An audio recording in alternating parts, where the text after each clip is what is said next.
Funding for In the Garden is provided by UNC TV members and by academic programs and North Carolina Cooperative Extension. Both are members of the College of Agriculture and Life Sciences at North Carolina State University.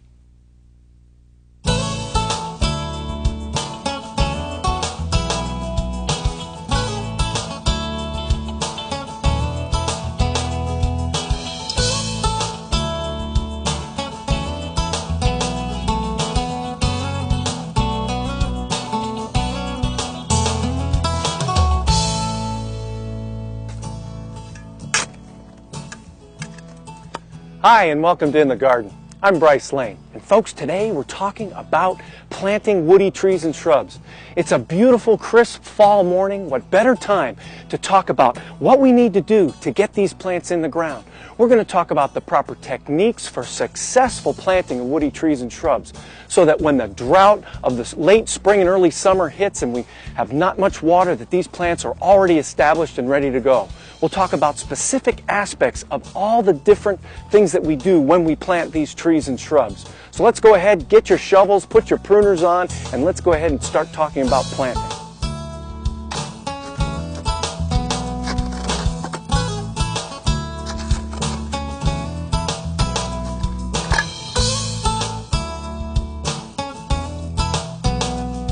Now, before we actually start talking about specific planting techniques, I think it's really important that we discuss some physiology. Talk about some principles of planting as it relates to the physiology of the above ground portion of the plant, the below ground portion of the plant, and also what's going on in the soil. You see, folks, it's really important if we understand how that plant is growing, that ultimately influences the practices that we use when we're planting. What you want to do is take a look at this picture and really see that we're talking about two separate environments. We're talking about an above ground environment where most of the plant that we see is right there experiencing sunlight, rainfall, freezing, thawing, snow, that type of thing. And then the second environment, that below ground environment, where we don't often think too much about it. The root zone, what's going on with the soil, the moisture, etc. And what's fascinating about planting and about plant growth is that, I use a saying used in one of the classes we teach at NC State, if you don't have good rooting, you're not going to have good shoots. Oftentimes we go and plant a plant thinking that it's going to grow up above. We don't have a good environment below. If you don't have roots, you're not going to get shoots. So we really need to be thinking about some of those basic principles of promoting good rooting after a plant is planted. So let's talk about some basic facts relative to planting. First of all, what we see, research shows that newly transplanted trees, shrubs, even flowers, 75% of the roots that absorb water, and you remember from last season we talked about those absorbing roots, almost 75% of those roots are lost either during the digging or the transplanting process. Now that's a significant reduction of the absorptive capacity. We need what's called root establishment. The key to transplant success when you're planting trees and shrubs and all other kinds of plants is that you get re-establishment of the roots, that the roots continue to grow out and establish themselves in that new soil environment. But you know, that takes time, and oftentimes we don't think about how much time is required for root establishment to occur. Go back, think, 75% of the absorbing roots are gone. It's going to take more than just a week to get those roots established in again. And here's the key. Moisture management. Folks, the number one killer of newly planted trees and shrubs and even smaller plants is moisture loss or water loss. We need to make sure that these plants stay hydrated, and that means that we don't just water it one time.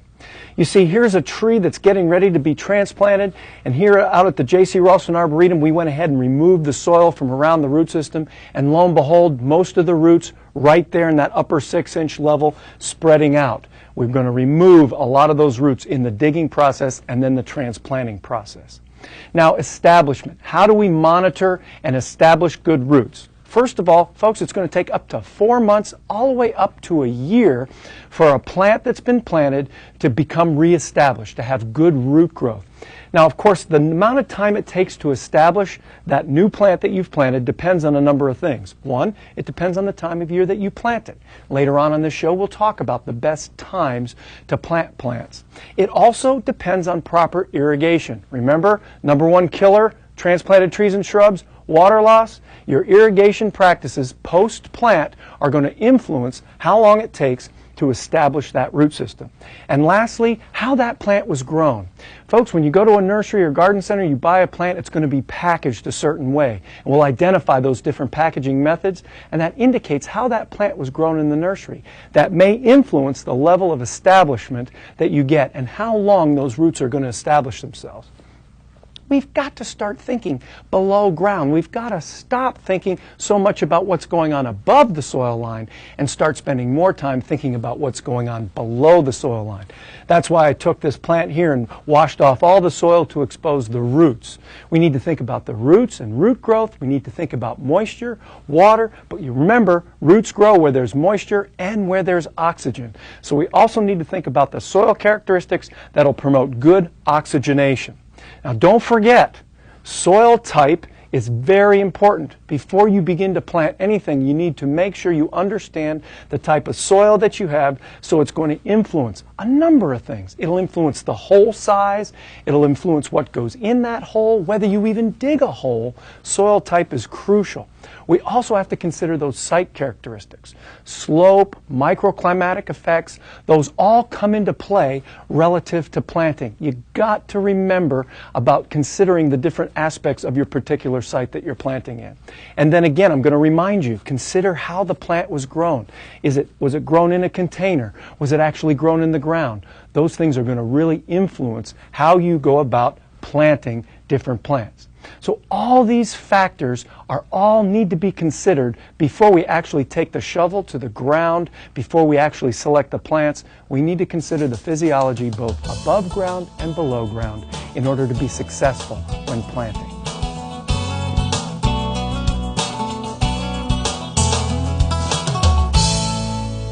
Well, now that we understand that it's really important to get roots to establish themselves when we plant woody trees and shrubs, let's talk about the different packaging methods. Now, what I mean by packaging methods are, what does the plant look like? How was it dug from the nursery, or how was it presented to the garden center from the nursery? And basically, folks, there are three primary ways that we find plants packaged either at a garden center or mail order.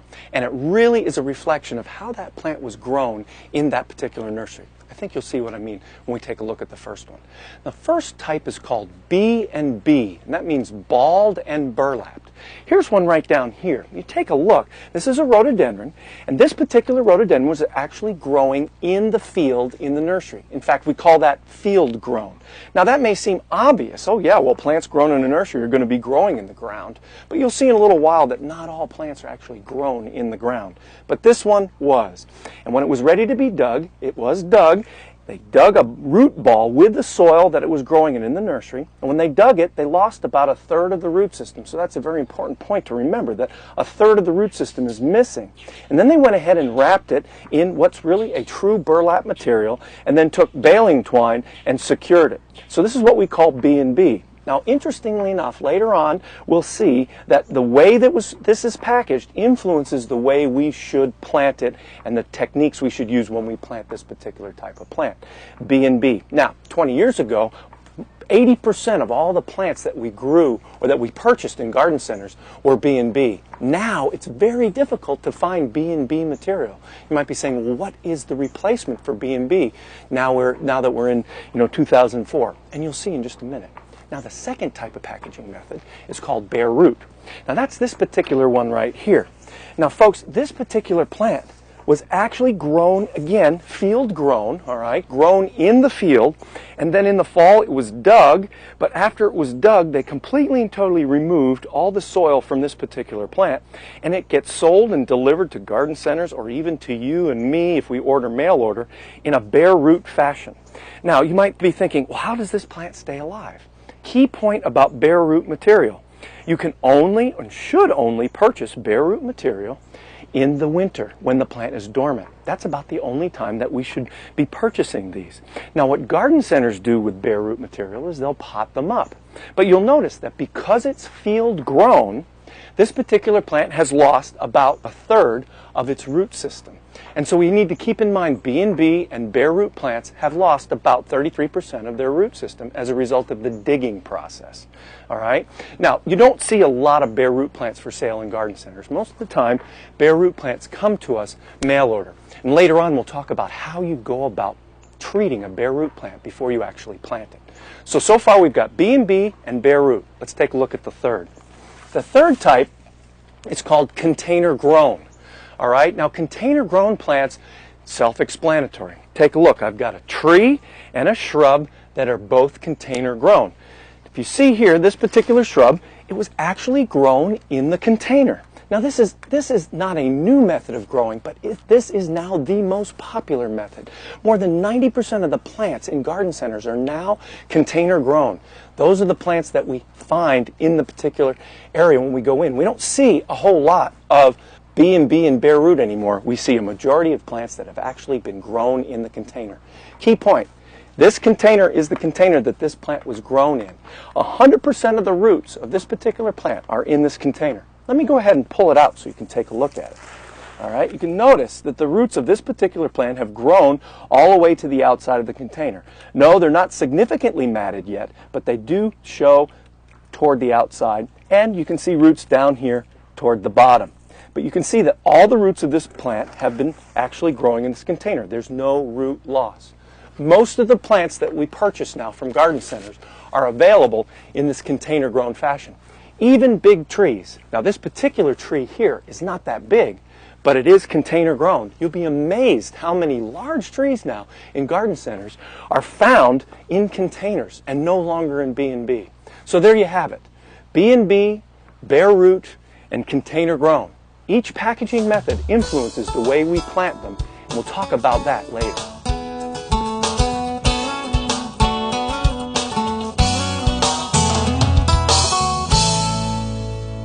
Well, let's go ahead and talk about the planting hole. It seems that everybody's preoccupied with how big this hole should be and what should go in the hole. Let's go ahead and establish exactly what should be the way we should approach planting woody trees and shrubs. Now, folks, the first thing about the hole is it certainly should be larger than the root ball. And if you take a look at this particular tree that we're going to be planting in this hole eventually, you'll see that particular plant is container grown. It has a container size to it. Now, the hole should never be deeper than that container depth. In fact, it should be a little bit more shallow. And when I demonstrate how to plant it, you'll see. But as far as wider, it should be significantly wider. So if you take a look at that plant and you look at the hole that I've dug for it, you can see that it's about twice the size of that particular root ball, which is a minimum. You want to get as much of a width as you can of the particular hole. Now that's the first thing. We'll just demonstrate how to go about placing it in there and putting the soil around in a few minutes. But then let's talk about the backfill. Now backfill is exactly that. It's what we put back into the hole after we've planted the plant. Now as you can see, I've dug this particular hole. Here's all the soil that I've dug out. Now this would be called backfill if we put it back into the hole. Now there seems to be a concern about what should be done with backfill. Two possible questions here, two possible solutions. One is when you do not amend the backfill. The procedure would be that you dig the hole, place the plant in the hole, and then go ahead and put the soil that you dug out right back into the hole around that particular plant. Add nothing to it. It's a pretty hard-line approach to planting trees and shrubs. It's basically saying, look, that tree's got to be able to survive in the soil that you're planting it in. Now, the second philosophy is what we call amending the backfill. That would be to take this backfill that we dug out of the soil and mix it with amendments to improve the root zone for plant growth. Now, what kind of amendments are generally recommended? Here you can see on my left is peat moss. Now, peat moss is a basic material that's used a lot as for amendments. It is a moss plant that's ground up. It's able to hold water, which is really one of the reasons why it's incorporated into backfill, is because it has that water holding capacity. So that's one recommendation.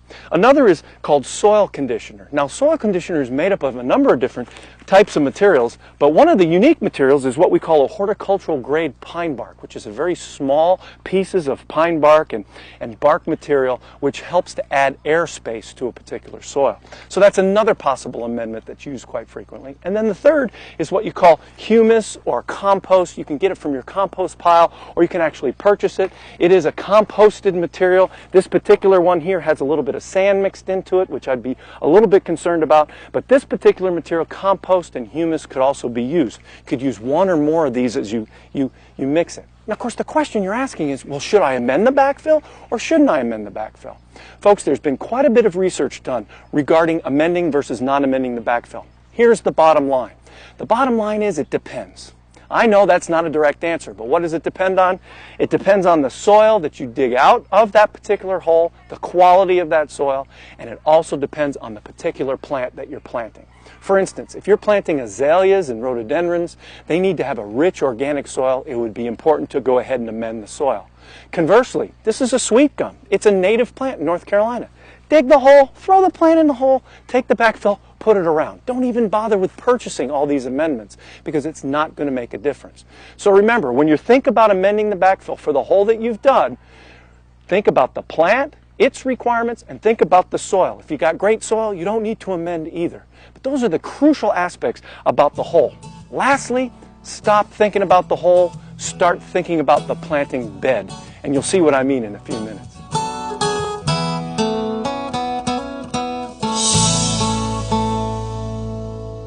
Well, it's time to actually finally plant this tree. We've talked about the hole, how big it should be, how deep it should be, a backfill versus non-amending the backfill. Now we're going to go ahead and just talk about planting. Basic principles. First thing is the depth of the hole. I'm going to take this plant, and this is a sweet gum. It's a fruitless sweet gum. It doesn't produce those gumballs. I'm going to plant this. It's a native tree. Plant this in the hole. I'm going to place it down with a container. Some of you are saying, wait a minute, Bryce, don't leave the container on it, folks. I'm not advocating that, but what we're doing is we're checking the depth. Folks, take a look here at the base of the tree. Right here where you see the roots coming out, that area is called trunk flare. It is absolutely essential to make sure that's always exposed. Not down here, but right here where it flares out. It needs to be exposed. We need to plant these plants high. Plant them higher than when they were planted in the nursery or in the container. It's worse to plant them lower because the roots don't get enough oxygen. So I need to raise this up a little bit. So I'm going to pull it out, grab some soil, put it down in the bottom of the hole. And as you can tell, we are not amending the backfill at all. We're just going to go ahead and use the same backfill because of the plant and the soil's pretty good. All right, now take it out of the container and we'll test the height. That's about right. Now that's the first thing we want to do. Second thing is we want to evaluate the root ball. And you can see that the roots are a little bit matted. So one of the techniques we use to help stimulate root growth is we take a knife and we use this handy tool and we slice into the root ball and cut the roots. Now this is called scoring, and this helps to stimulate root growth outward. Now you can also take your hand and loosen the roots a little bit. Now you don't have to completely destroy the root ball, but that's the basic technique. And we'll assume we do it all the way around the outside. So now you get it in there, you plant it high. Remember, when you're planting a tree, to always step back and take a look at the proper angle of the tree relative to the landscape that you have it in. So there we have it like that. Now, I'm going to move over here and grab my shovel and go ahead and add the soil right back into the hole. Now I know some of you might be a little bit nervous because the plant looks like it's just not deep enough. Well, you know what, folks? Plants don't escape. We keep them in there. They're not going to fall over, and this ensures good oxygenation of the root system, which helps to create a successful root establishment environment. So, get down here. Make sure it's straight. You can still see that trunk flare. You can see it's kind of on the high side. Now, for watering purposes, we're going to start to build either with soil or with mulch. We're going to try to build a little trough around the outside so that the plant will not lose water when we go to water it. There we go. If you're going to make a mistake, make it by planting the plant too high. And you can always add mulch around the base of the plant in order to accommodate for that. But most plants fail because they've been planted too deep and they get just too much water, or better yet, the roots just don't have enough oxygen. So once we have that set up like that, there, that's about right, just like that, then the next thing is to go ahead and water. And we've talked about watering, so I'm not going to actually water too much. Remember, frequent, moderate watering. Now, I'm going to turn this on all the way on like so, and then I'm going to lower it down so it's almost to a trickle, and just let it sit there and saturate for about 20 to 30 minutes. That way the whole area is saturated rather than standing back and hitting it real hard. But that's the basic if you're going to plant in a planting hole. Pretty simple. Key thing, keep it high and then mulch around it. Works out great.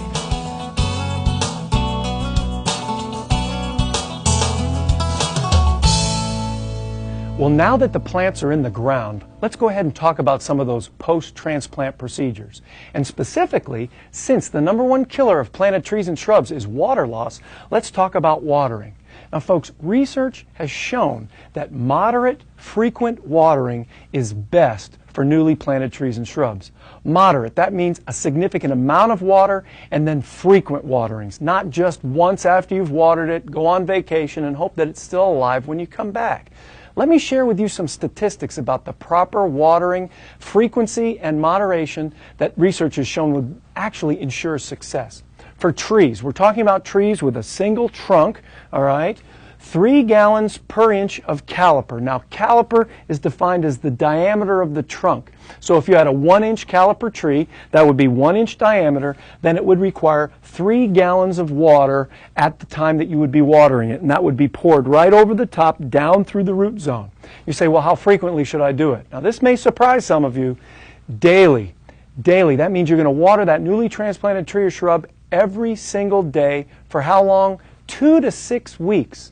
This is the part about newly planted trees and shrubs that a lot of us homeowners don't think about very much, and as a result, it extends the time of establishment. If you want to maximize establishment, get those roots established quickly, then you need to tend to that watering on a daily basis.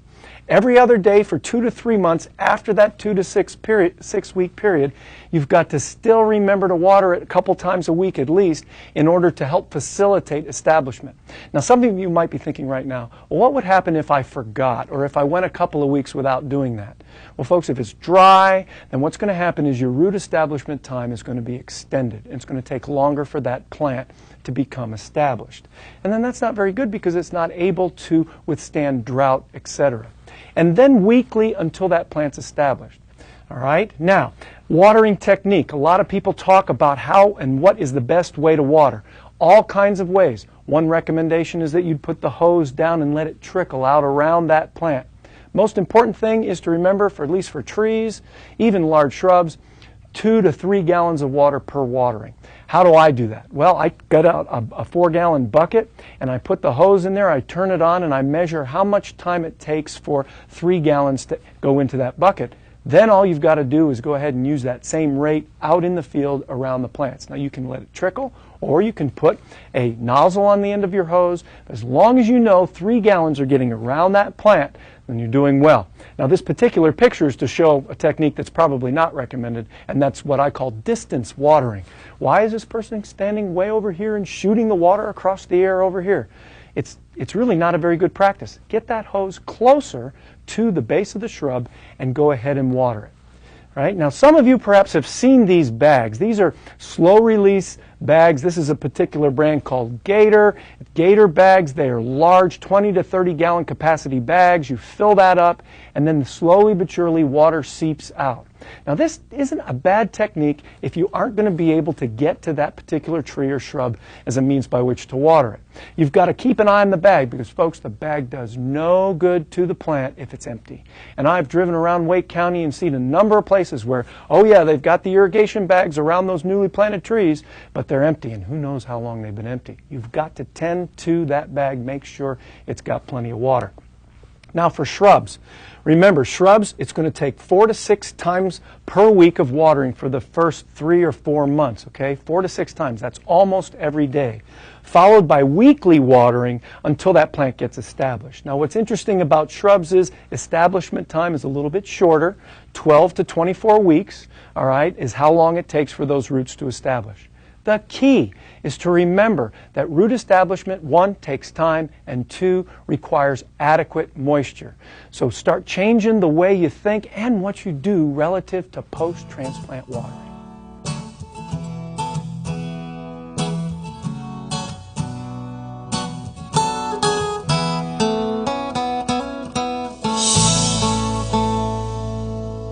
Our plant of the week was suggested to us from Dwayne Jones, coming all the way from Waynesboro, Virginia. Dwayne, you picked a great plant. This is Rosa Knockout Rose. And it's a wonderful shrub that is not like your typical roses growing in North Carolina. This particular plant is very resistant to black spot, resistant to Japanese beetles, and a number of other diseases. Now, where did this plant come from? Well, it's a hybrid rose that was introduced in the United States in 1999. So it hasn't been around very long, but you're finally starting to see it frequently in garden centers. It's a shrub rose that grows about 4 feet tall and 4 feet wide, and it's noted for its beautiful bright red flowers, single to double petaled and relatively small, but quite profuse. It starts blooming early in the spring and blooms all through the summer into the fall until you get a killing frost. Not only that, but it has great dark green foliage, and when the leaves come out, they're almost maroon in color. Now, the knockout rose is a plant that requires full sun, but I've also read that it'll tolerate a little bit of shade. In fact, most of the texts that I've read indicate that up to 6 hours of sun will be sufficient. You can get away with 6 hours. Now, that helps us out in some of those semi-shady locations. But it grows great in full sun. Well-drained soil, it's drought tolerant of a lot of different diseases. Japanese beetles don't seem to be too interested in it. It's a great shrub rose. It thrives on neglect. It's fabulous. Not only that, but there's now a wonderful pink cultivar called Rosa Blushing Knockout. Here it is right here. It's a beautiful pink flowering cultivar, has the same characteristics as the knockout rose, except you've got this wonderful light pink color. Still a small shrub, still disease and insect resistant. Folks, can you imagine putting a mass planting together with the red knockout and the blushing knockout, maybe alternating? The colors complement one another. Works great in a shrub border as a foundation plant. It's just a fabulous shrub rose to grow in North Carolina and the Southeast because of its disease resistance. It's a great plant of the week, Rosa Knockout. Now let me remind you, if you have a suggestion for plant of the week, please go ahead and send it in. You can access that at the UNC TV website, make your suggestion, and if we use it on the air, you'll receive an In the Garden t-shirt. Well, folks, we're about out of time. So until next week, I'll be looking for you in the garden. To register for In the Garden, the course, call NC State's Distance Education Program at 1-866-GO-STATE. That's 1-866-467-8283. Or log on to distance.ncsu.edu. For more information about the program or to suggest a plant of the week, go to unctv.org/inthegarden.